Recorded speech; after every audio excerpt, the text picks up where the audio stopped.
Hey friends, if you're watching this video, it means that you have completed your rosary with the exception of putting on the crucifix and cutting and burning the cords.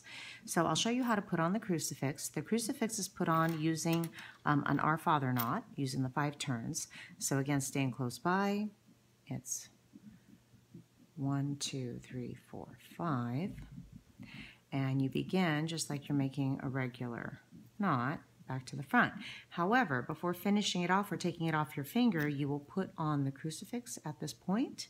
There is no front or back, so don't worry about that. And then remember I did that roll from the back to the front, and then this will feed back through in the other direction like so. Gently and slowly pull this through. If you made this knot really tight on your finger as you're pulling, you're going to see this is going to want to twist. So make sure you don't do it too tight when you first put it on. You'll pull it through, and usually I leave enough room to kind of get my hand in there a little bit. So as you take this off your finger, you have to be extra careful when you're tightening this because it's even more difficult to work with now that you have another cord in there. Make sure it's not too far down. You want to kind of keep it up closer to the top. And I'm using both fingers to kind of roll it and try and tighten it. This knot will never be as tight as the other knot because it has that other cord sitting inside. So don't feel bad if you can't get it as tight. But once you get it almost completely tightened, then you'll go ahead and start pulling. You'll see how it wants to twist, so you want to keep your hands inside here because you'll have to keep kind of untwisting it as you're pulling it through. That's very common. And the tighter this knot is, the more it's going to want to twist, so you might not want to tighten it too much at the beginning. But pull it through, pull it through. See how my fingers are in there? Keep one finger inside, pull it through, pull it through. Once you get to this point, you can gently hold on to this. Don't pull this because then this ring will just bust open. But gently hold on to that while you finish tightening it all the way up here. Some people like to leave it a little loopy down on the bottom, but I like to keep it kind of tight. Okay, and that is it.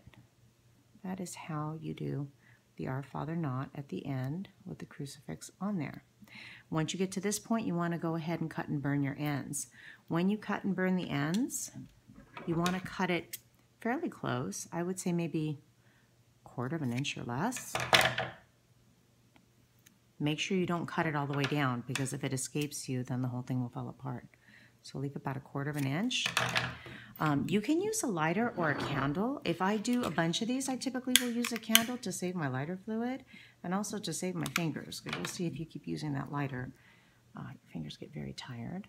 And then when you burn it, you will see this cord burns really quick, but you will see that when you burn it, it kind of will mushroom a little bit. See how it starts to mushroom? You want it to mushroom a tiny bit because when it dries, it almost works like a stopper and keeps it from falling apart. So that is it. That is how you make the rosary, put on the crucifix, and you're done. Congratulations. Happy rosary making.